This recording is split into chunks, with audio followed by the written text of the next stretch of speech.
How to generate a dump of the database and download it in Plesk. This tutorial assumes you know how to log into your Plesk account. In the left sidebar of your Plesk account, there is the Databases option. Click to go to the Databases interface. Here are the databases. Click to expand the database you wish to download. Go and click on the Export Dump option.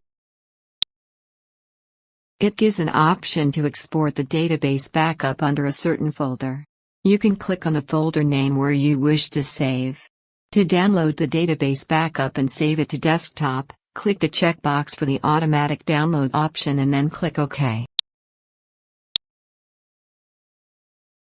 Now click to save the file on our computer.